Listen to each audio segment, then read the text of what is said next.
balik lagi sama kita di BTS Business Talk Channel.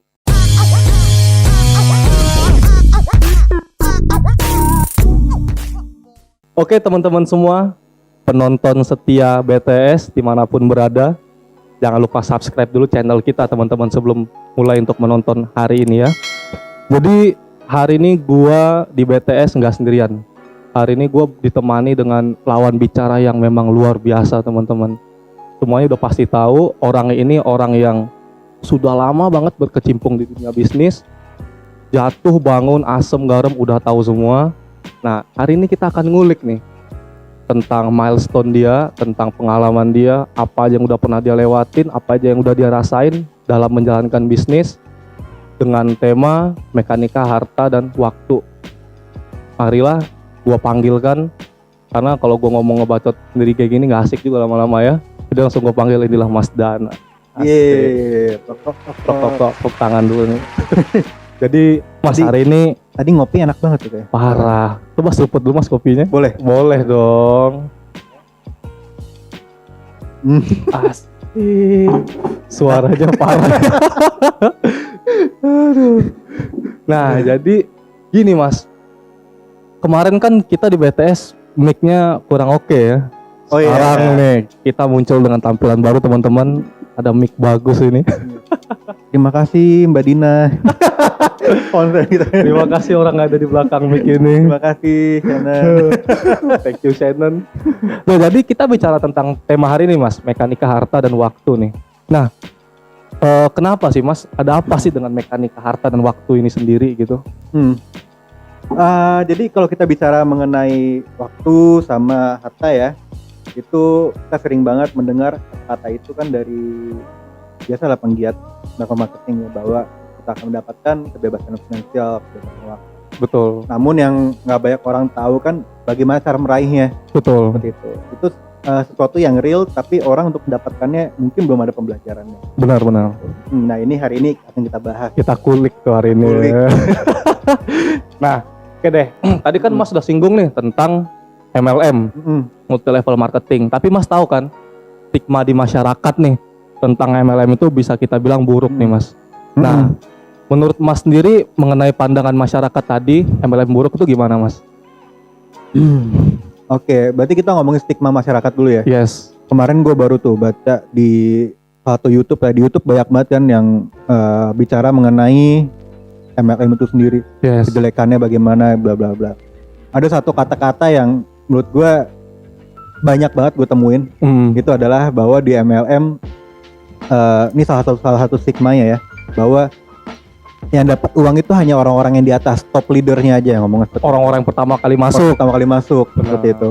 Itu stigma yang pertama yang gue lihat. Yang kedua adalah top leader ini hanya menyuruh orang-orang di bawahnya untuk ayo semangat, ayo omset gitu kan. Sementara dia nggak kerja lagi nih Mas. Sebenarnya dia nggak kerja lagi gitu kan. Itu gue kadang bingung itu dapat stigma itu dari mana, apakah mereka sudah pernah melihatnya seperti itu. Betul. Namun di sisi lain kalau kita lihat secara makro ya, itu ada bisnis MLM ini sebenarnya baik gitu, tapi ada beberapa hal-hal yang membuat ini image-nya jelek ya. Kayak money game contohnya. Money game dengan MLM itu berbeda ya. Beda banget ya. Beda pokoknya. banget seperti itu. Saya tekankan sini beda banget. Kenapa?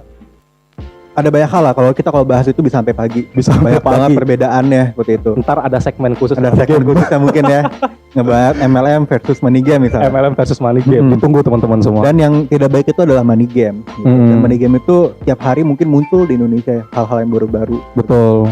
Yang dapat berapa persen lah per hari gitu. Ada return per hari gitu ada ya. return Mas, per harinya, dan itu hal-hal yang ya sebenarnya ngawat juga sih ya gitu kan.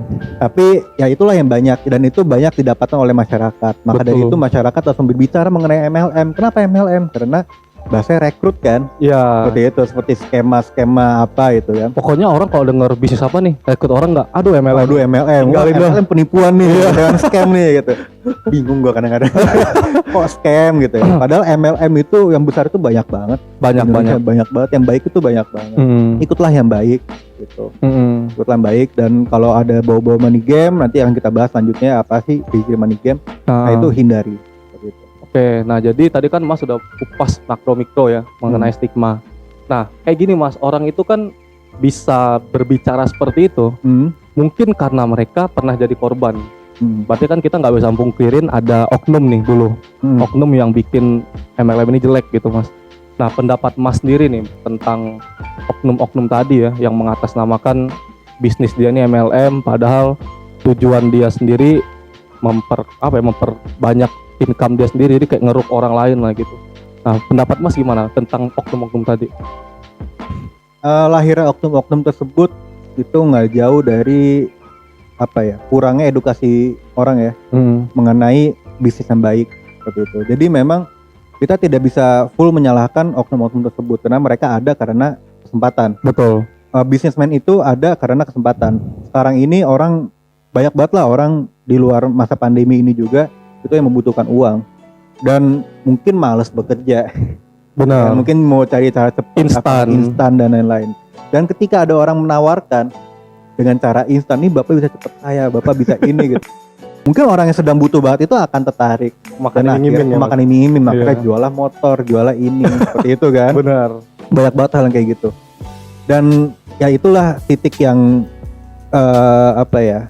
tarik menarik lah ya, yang bisa menyebabkan adanya oknum-oknum tersebut. Betul. Seperti itu. Makanya kita di sini Shannon juga kita ingin mengedukasi masyarakat gitu. Apa sih MLM yang baik itu, apa sih MLM yang benar seperti itu. Betul. Gitu. Selain dari para oknum-oknum tersebut, karena memang MLM ini namanya sudah menjadi tabu. Betul. Di masyarakat. Orang kalau udah MLM itu udah agak takut lah gitu ya mereka ya. Apa itu MLM? Aduh, males dah gitu. Betul. Padahal kalau terjun di dalamnya itu indah banget. Bener-bener indah. Ya, contohnya kayak Mas Dana teman-teman. Sukses. Kita kan di YouTube sebelumnya udah dibahas ya. Udah dibahas. Nah, jadi Mas Dana nih hari ini kan bakalan sharing tentang milestone Mas Dana nih. Ya kan, mengenai sejarah Mas Dana lah. Nah, ketika Mas Dana melakukan bisnis ini, Mas, network ini, pasti pernah mendapatkan penolakan, Mas. Penolakan dari orang-orang yang pernah dizolimi oleh yang stigma negatif tadi. Nah, pengalaman Mas sendiri kayak gimana Mas ditolak tadi? Yang nomor berapa ribu nih ya? Waduh, ditolak ribuan kali. Jadi penolakan itu adalah satu elemen yang indah dalam dunia kita ya, dunia MLM. Jadi memang kalau Anda ditolak berarti Anda benar-benar sudah menjalankan prosesnya. Nah, penolakan yang sudah pernah banyak banget sih ya. Jadi memang kita pernah ada orang seperti biasalah kita menawarkan, kita ada informasi mengenai bisnis kan, apapun itu gitu kan. Kita jelaskan gini. Ujung-ujungnya adalah orang ngomong apa? Oh ini MLM ya? Aduh gitu. Emang kenapa dengan MLM? Apa yang salah? Apa yang salah dengan MLM gitu? Iya MLM kan tadi itu hanya orang atasnya doang yang dapat. Ntar Mas Dana doang yang dapat, saya yang kerja mati-matian. Itu saya bingung kan? Oh gitu. Emang top leadersnya doang yang dapat ya dari MLM? Emang Ibu sudah pernah masuk ke dalamnya? Sudah pernah. Saya masuk yang dapat harian gitu kan? persen nggak macam. Money game. Itu mah bukan MLM Bu, itu money game, itu beda, diedukasi lagi. MLM benar adalah seperti ini gitu kan. Edukasi pelan-pelan memang seperti itu. Betul. Karena menyembuhkan orang itu dari stigma yang seperti itu sulit banget. Dan dengan edukasi yang tepat, tentunya mereka akan mendapatkan pemahaman yang tepat. Seperti itu. Entah mereka closing apa tidak ya, nanti gitu kan. Yang penting kita edukasi dulu hal yang tepat. Betul. Gitu. Oke, jadi kalau penolakan udah banyak lah Mas ya. Banyak banget. Nah, menurut Mas Dana sendiri nih, konsep bisnis MLM itu masih bonafit nggak sih di kondisi seperti sekarang ini Mas? Itu bonafit banget. Keadaan yang sekarang yang tidak di masa pandemi khusus saya, di masa setelah pandemi ataupun masa pandemi, itu adalah orang memiliki harta keuangan yang sangat minimal mungkin ya, karena memang penghasilan mungkin sedikit gitu kan, dengan ditambah pengeluaran pasti sama, makan pasti sama. Betul. Jadi memang orang membutuhkan suatu bisnis yang membutuhkan modal yang kecil gitu, dan MLM adalah salah satu jawabannya gitu. Dengan modal kecil Anda bisa dapat semua infrastruktur perusahaan coba. Betul. Yang senilai mungkin bisa ratusan juta sebenarnya kalau kita mau hitung infrastruktur ya. Gitu. Jadi memang sebuah bisnis yang keren banget menurut saya. Gitu. Tapi lagi-lagi tinggal bagaimana kita mengemasnya gitu kan, cara lebih baik lagi. Betul. Jadi tinggal kita mengemas, kemudian kita berikan kemasan tadi ke orang itu dengan agar biar bisa dikonsumsi dengan mudah oleh mereka gitu Mas ya. Biar bisa diterima oleh mereka. Nah, Tadi kan kita di awal bilang gini Mas, tentang kebebasan finansial, ya kan, tuh, kebebasan waktu dalam bekerja, dalam hidup kita. Nah, apakah menurut Mas Dana nih, hal tadi itu bisa kita raih dari MLM? Bisa banget, banyak banget contohnya. Jadi kalau di Shannon sendiri, menurut statistik ya, ada 1 dari 41 orang yang berhasil mendapatkan income 200 juta ke atas dalam tahun. Gede ya? Seperti itu, artinya per bulan itu sekitar 10 juta ke atas kan, di atas UMR seperti itu. Lalu yang kedua itu 1 dari berapa 12 nggak salah itu sudah memiliki income miliaran. Waduh. Artinya apa? Artinya mereka sudah memiliki itu tadi kan, kebebasan finansial dan waktu gitu. Yang kita bicarakan mengenai waktu ini bukan berarti mereka tidak kerja, seperti yang dari stigma tadi itu tuh. Iya. Top leaders kalau sudah mendapatkan income tidak bekerja lagi, bukan gitu. Karena kita bekerja tujuannya apa sih sebenarnya kan? Betul. Kita mau kerja kantoran, mau kerja apapun, tujuannya saya bisa bilang sama. Semuanya sama. Pertama itu adalah mungkin untuk menutupi kebutuhan. Yang kedua adalah untuk pensiun. Benar. Ya kan? Yang ketiga adalah untuk nantinya bisa menikmati hidup bersama keluarga, waktu luang seperti itu ya. Betul. Dan kalau di MLM, pengalaman saya ya, Anda 2-3 tahun fokus di MLM gitu kan.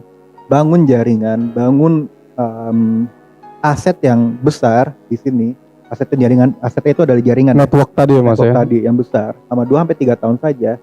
Di tahun keempat Anda bisa mengurangi intensitas kerjanya yang tadinya mungkin sehari 10 jam, dikurangin lah jadi sehari 5 jam. Bisa gak? Bisa. Seperti itu. Dan itu yang diingat semua orang kan? Betul. Benar ya kan? Betul, itu semua orang pengen. Saya pun masuk MLM gara-gara saya ingin menghabiskan waktu bersama keluarga juga. Betul. Gitu. Dan pengalaman saya pribadi juga, saya bisa melihat tumbuh kembang anak gitu dengan mata sendiri itu kan. Itu berharga banget ya Mas. Berharga banget gitu, karena waktu nggak bisa diputar. Bisa diulang lagi. Gitu. Jadi memang itu adalah hal yang sangat-sangat mungkin ya kalau kita ingin mendapatkan kebebasan waktu, kebebasan finansial. Di MLM ini sangat-sangat mungkin. Nah, Mas Dana ini kan mungkin udah berhasil loh Mas membentuk mekanika waktu dan harga ini ya Mas ya. Nah, ada rahasianya nggak Mas dalam keberhasilan Mas mendapatkan hal-hal tadi? Apa ya? Sebenarnya rahasianya itu sudah ada di dalam diri kita, dari kita lahir itu udah ada. Gitu. Yang pertama itu adalah kita percaya atas apa? Atas prospek yang sudah kita jalani gitu. Karena kita menjalankan sesuatu itu mungkin belum kita dapatkan saat ini, tapi ketika kita jalankan terus, mungkin di tahun ketiga, tahun keempat, tahun kelima kita tidak tahu itu akan kita dapat. Yang pertama itu adalah kita harus percaya gitu. Yang kedua adalah kesabaran. Ini yang paling susah. Kesabaran itu adalah harga yang paling mahal, susah banget. Karena kadang-kadang jujur aja ya, mungkin kita ada yang prospek, iya si A dapat miliaran, si B dapat berapa juta gitu kan, dan kita langsung bermimpi bahwa kita tahun depan akan mendapatkan gitu. Iya. Dan ketika tahun depan kita tidak mendapatkan, maka kita kecewa. Oh, ekspektasi nih, berekspektasi terlalu tinggi berarti. Makanya di situ dibutuhkan kesabaran. Kesabaran itu artinya adalah kita mengetahui akan adanya flow proses yang akan memakan waktu ya. Iya. Lalu akan ada hambatan, lalu akan ada ABC yang akan menghalang kita seperti itu. Jadi itu kesabaran itu diperlukan. Karena bisnis nggak selamanya mulus. Pastilah naik turun pasti. Nah, kesabaran itu sangat-sangat diperlukan dan sangat-sangat mahal. Bagi mereka yang sabar, mereka bisa sukses. Bukan hanya di bisnis MLM sebenarnya, bisnis manapun. Apapun lah ya. Apapun sebenarnya. Sabar sama percaya tadi. Apalagi Mas setelah itu tuh? Percaya sama proses. Kurang lebih itu aja sih. Dua itu aja sebenarnya yang paling penting. Gitu. Yang harus semua orang punya. Gitu. Selain ya mereka ingin belajar, selain mereka ini itu kan proses dari kesabaran. Iya. Ya. Mereka harus ya benar-benar.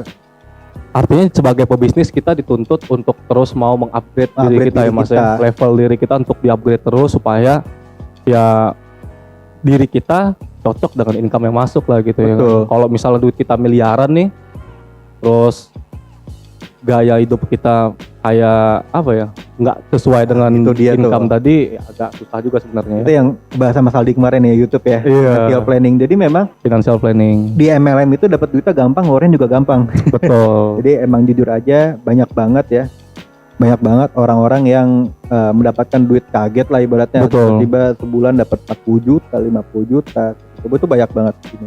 Tapi tiba-tiba menghabiskan barang buat beli apa, HP baru, ini baru, semuanya baru. Memang itu tidak salah gitu. Tidak salah. Tapi Duit dia sendiri kurang tepat. Gitu. Setelah Anda mendapatkan uang di sini ya, saran saya investasikanlah. Iya, carilah Gitu, aset. carilah lah aset. pokoknya. Gitu, apapun itu. Jadi kan tadi dia udah cari aset network tuh dari hasil kerja dia dalam membangun bisnisnya. Betul. Setelah itu yang harus dilakuin ya memang mencari aset berupa fisik dari Betul. hasil dia tadi untuk jangka panjang, ya kan? Beli tanah yang banyak. Bener. Tanah, banyak sih instrumen investasi sekarang Mas, ya kan? Ada tanah, ada saham, ada apapun. reksadana, ya tinggal dipilih lah menurut pilih. resikonya aja gitu. Oke, kita lanjut nih Mas. Tadi kan kita udah bahas rahasia mekanika harga dan waktu. Tapi kita nih belum tahu nih secara spesifik apa sih yang dimaksud dengan harga atau mekanika harga dengan waktu ini tadi. Oh ya, mekanika harta dan waktu ini tadi. Oke, jadi yang ingin saya bahas adalah bagaimana kita bisa mencapai kebebasan finansial dan kebebasan waktu itu. Sebenarnya semua orang mungkin sudah tahu, cuman lupa, gitu kan? Iya. Bahwa Pura-pura lupa kali Mas. pura lupa mungkin. Di MLM ini ada proses bagaimanapun. MLM itu ada orang bilang MLM adalah skema untuk cepat kaya. Betul. Tapi MLM juga ada lagi bilang MLM adalah tempat untuk belajar banyak. Memang betul. Betul banget. Seperti itu. Nah, artinya apa? Ada proses di dalamnya. Proses itu yang orang tidak tahu. Yang orang pengennya masuk, dapat duit gede, selesai. Gitu kan? Itu hal yang harus dibenerin gitu di sini. Artinya adalah di MLM ini ada 2 fase yang harus dilewatin. Dua fase. 2 fase aja sebenarnya, simple Ya. banget. Kedengeran simple nih kayaknya. Jangan simple. Tapi emang prakteknya, ketika dilewatin, asalkan kita kan sudah punya support system ya. Asalkan fokus kepada apa yang diajarkan oleh support system, itu harusnya aman aman ya. semuanya. Gitu. Apa tuh 2 fase tadi Mas? 2 fase. Jadi yang pertama itu adalah early stage, stage awal ya, fase pertama. Itu adalah ketika kita memulai bisnis MLM, gitu kan, dan kita membangun jaringan. Banyak orang pengen langsung, pengen rekrut ini, rekrut itu, gitu kan. Jadi jor-joran banget. Jor-joran. Kalau Anda bisa, silakan. Tapi pengalaman saya untuk orang-orang yang baru mungkin tidak bisa, gitu Susah kan. lah, agak susah lah. Yang harus dilakukan apa? Ada fokuskan dulu ke satu orang yang Anda rekrut, gitu kan, dan tularkan ilmu Anda ke beliau. Ilmu duplikasi ke dia. gitu. Early stage itu, dan itu early stage ini adalah waktunya kita untuk belajar. Kita dapat ilmu dari atas, kita tularkan ke yang bawah, ke orang-orang yang rekrut kita. Seperti itu. Itu adalah fase yang menurut saya sangat-sangat penting ya. Krusial Mas. Krusial. Karena MLM ini kita berbicara mengenai bagaimana kita bisa menggantikan diri kita kepada orang lain. Betul. Jadi orang lain, kita bikin orang lain itu seperti kita. Benar. Seperti itu. Bagaimana caranya? Kita belajar di atas, kasih ke bawah ilmunya. Suapin Ambil ke di bawah. atas, kasih bawah. Seperti itu. Sama pun dengan leader kita juga dulu ngambil dari atas, kasih ke bawah. Gitu. Seperti itu kan. Dan kalau itu bisa terjadi, bisa berputar, itu akan menjadi satu duplikasi yang sangat luar biasa. Seperti itu. Itu early stage. Kita fokuskan kepada orang rekrut, kita jadikan dia. Seperti itu. Yang kedua adalah fase stabilisasi. Oke. Gitu. Jadi setelah kita merekrut, bagaimana cara kita bikin stabil, gitu. Sampai akhirnya dari mana kita tahu mereka stabil? Ketika mereka sudah tidak membutuhkan kita. Berarti kita harus bisa maintain mereka lah. Bisa maintain mereka. Makanya tadi itu kita harus bisa bikin dia menggantikan kita. Betul. Gitu. Caranya bagaimana? Jika kita ingin orang yang menggantikan kita itu luar biasa, hebat gitu kan, maka kita juga harus hebat. Betul. Karena di mereka adalah kita. Gitu. Refleksi dari kita. Nah, stabilisasi. Bagaimana caranya stabilisasi? Ini adalah hal yang mungkin banyak orang lupa juga. Gitu. Kenapa? Karena ini hal-hal yang lebih berbentuk jasa ya, komunikasi. Gitu. Kalau yang pertama kita merekrut orang, kita menjelaskan produknya dan lain-lain. Yang ke fase kedua ini kita udah punya tim, dan bagaimana kita membuat tim itu hebat. Gitu kan. Nah, caranya adalah ya kita komunikasi tiap hari. Kita telepon, bagaimana kabarnya, apa yang bisa saya bantu, seperti itu. Terus-terusan seperti itu tiap hari. Kita jaga komunikasi, jadi kita tahu apa yang ada di bawah terjadi di bawah. Betul, dan betul. kita juga tahu apa yang mereka lakukan salah dan apa yang mereka lakukan benar. Di situ kita bisa pantau dan kita ajarkan fase early stage juga ke mereka Biar mereka bisa duplikasi lagi seperti itu. Dan itu kalau sudah jalan, sudah stabil, itu enak banget. Udah enak banget. Itu artinya passive income pertama kita sudah dapat. Lalu apa yang kita lakukan? Pilihan. Kita mau istirahat. Yang dimaksud dengan istirahat ini adalah kita mengurangi waktu kerja kita selama 5 jam mungkin, dan kita fokus pada hal lain yang kita sukai, atau keluarga atau dan lain-lain seperti itu. Atau kita buat jaringan baru lagi. Kita buat baru lagi. Cari orang baru yang bisa kita duplikasiin lagi. Duplikasi. Ulang aja dari step pertama. Jadi ngulang aja tuh, muter aja sebenarnya. Siklusnya kayak gitu tuh. Siklus aja gitu. Sampai dia stabil, cari baru lagi gitu. Dan untungnya kita kan jaringannya bisa multi line ya. Iya, desainan teman-teman bisa multi line. Itu dia itu makanya keren banget. Bisa 300 juta gitu. Itu nanti itu. Teman-teman kalau penasaran, pantengin terus YouTube kita sama IG kita. Itu banyak banget info-info luar biasa tuh. Banyak info-info daging yang bisa teman-teman temuin nanti. Nah, stabilisasi itu ketika itu sudah lewat, ya sudah. Lagi-lagi ya target terserah mau 5 jaringan kayak mau 6 jaringan terserah. Dan disitulah kita bisa mengurangi waktu kerja kita yang mungkin orang di luar sana di non MLM ya. Iya. Gitu. Satu lagi gue pengen bahas nih masalah apa nih? ritme orang. Oh iya. Gue kemarin baru disebutin bahwa lu kok mau sih Dan kerja MLM gitu. Minggu lalu tuh gue ngobrol sama temen gue gitu. Lu mau kerja, emang kenapa gitu kan? Kerja kantoran lebih enak. Ya, emang setuju saya, lebih enak gitu kan. Kerja kantoran lebih enak. Tapi saya bukan tipe orang yang mau 40 tahun bekerja di suatu perusahaan, lalu saya hanya menikmati duit pensiun aja.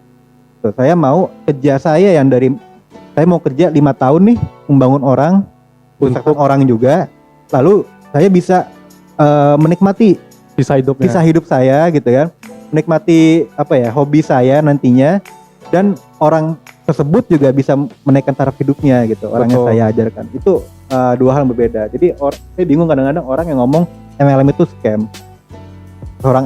Dan orang yang bekerja di kantoran selama 40 tahun itu enggak gitu kan. Mereka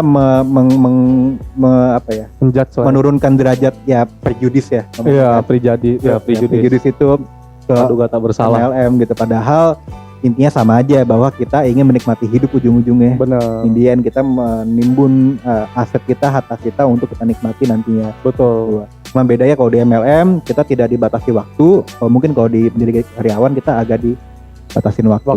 Seperti itu. Jadi itulah sih paradigma di lapangan ya teman-teman semua tentang MLM. Jadi banyak banget orang yang tidak terlalu suka lah dengan MLM karena memang mungkin antara mereka diracunin sama orang lain, karena kan kebanyakan sih Mas, termasuk saya sih Mas, dulu saya waktu zaman-zaman kuliah ya teman-teman, ini sedikit sharing, zaman-zaman kuliah dulu saya sempat ketipu juga Mas. bukan ketipu sih, maksud saya apa ya, mungkin karena saya memang bukan tidak cocok ya apa ya, belum memahami seluk-beluknya waktu itu, sehingga akhirnya saya menjudge juga.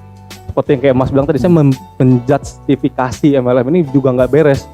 Sampai akhirnya saya ketemu Mas Dana hari ini, ngobrol kita ya kan, banyak sharing, kebuka nih pikiran saya tentang MLM. Jadi ternyata orang punya caranya masing-masing untuk sukses. Betul. Nah, menurut Mas Dana nih, ada nggak sih tips-tips sukses, kiat-kiat sukses biar teman-teman semua yang nonton ini bisa sukses di MLM ini?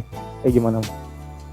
Kalau di MLM kita jalurnya sudah kita ajarkan, gitu kan, di support system ya, dari A sampai Z. Jangan lupa kita punya yang namanya pipeline. Nah, pipeline di dunia MLM ya. Orang mungkin tahunya 7 langkah sukses ya, gitu kan. Kalau gue mungkin diperkecil menjadi 5 ya. 5 lebih kecilin gitu kan. Karena apa? Kita berbicara mengenai bagaimana kita melebarkan jaringan kita. Betul. Jadi terus lakukan pipeline itu. Pipeline itu apa? Itu ada yang namanya prospek kita cari prospek. Prospek itu ada 2 lagi, hot sama medium. Kalau prospek ada 3 ya. Lalu setelah itu kita follow up. Setelah follow up baru ajakin ke acara gitu dan lain-lain. Akhirnya mereka closing, dan setelah closing itu masih ada langkah selanjutnya. Apalagi itu adalah kita membina. Seperti itu. Jadi memang 5 langkah itu jangan pernah dilupakan. Semakin besar pipa Anda di depan itu, berarti kan artinya semakin banyak yang tersaring, semakin banyak yang Anda closing. Ketika Anda closing dan semakin banyak orang yang Anda bina Betul. gitu. Semakin banyak orang yang Anda bina, itu tingkat kesuksesan Anda semakin besar. Makin besar. Makin besar seperti itu. Jadi memang jalankan terus pipeline-nya 7 langkah suksesnya tersebut yang sudah mungkin di semua MLM itu sudah dijalankan, dan itu sudah terbukti semua orang yang menjalankan itu tiap hari, tiap bulan, tiap tahun itu akan mendapatkan hasil maksimal di MLM. Sukses lah mereka ya. Sebenarnya iya, sebenarnya kunci MLM itu hanya di pipeline-nya itu doang. Jadi makin gede lubang pipanya, simpelnya kayak gitu lah iya. teman. Gede lubang pipanya, makin banyak kuantitas yang masuk dong. Betul, semakin besar hulunya, Iya. di hilirnya semakin banyak yang keluar makin gitu banyak ya. yang keluar. Tinggal Betul. kita di jalan ntar kan ada yang namanya seleksi Ada alam lah. Seleksi alam ya. Ya kan, ada yang Gitu. kuat, ada yang nggak kuat, ada yang kabur, ada yang enggak, ya kan, kayak gitu. Luar biasa sih teman-teman semua ya, hari ini sharing sama Mas Dana ya. Saya juga akhirnya menyadari nih, ternyata MLM itu bukan suatu bentuk bisnis yang tabu untuk di kalangan masyarakat.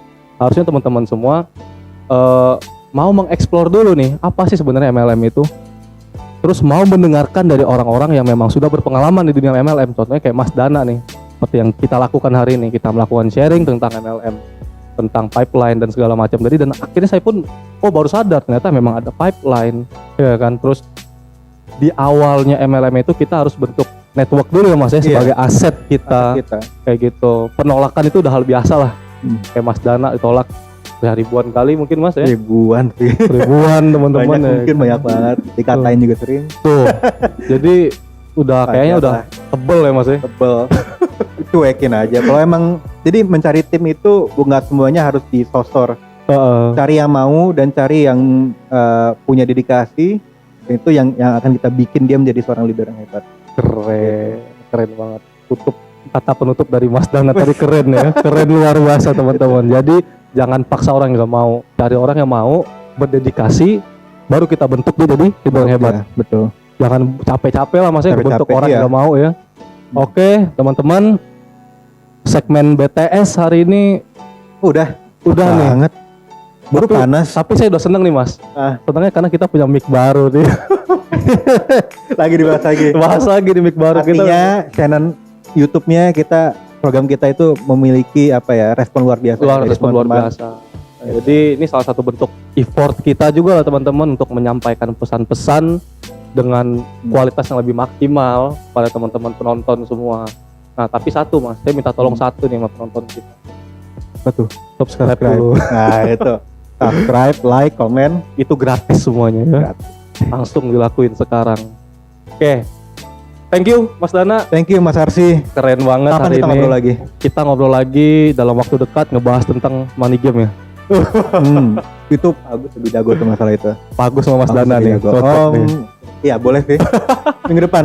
Minggu depan. Kopi dulu Mas. Oke, kopi dulu. Kopi dulu. Kelihatan gak sih kalau gini? Ya. Oh iya lupa. Gitu. Ngopi kalau nggak ada seruputnya kurang enak. Gitu. Oke guys, berjumpa lagi di kesempatan yang akan datang. Goodbye, Shannon. Yes, yes, yes.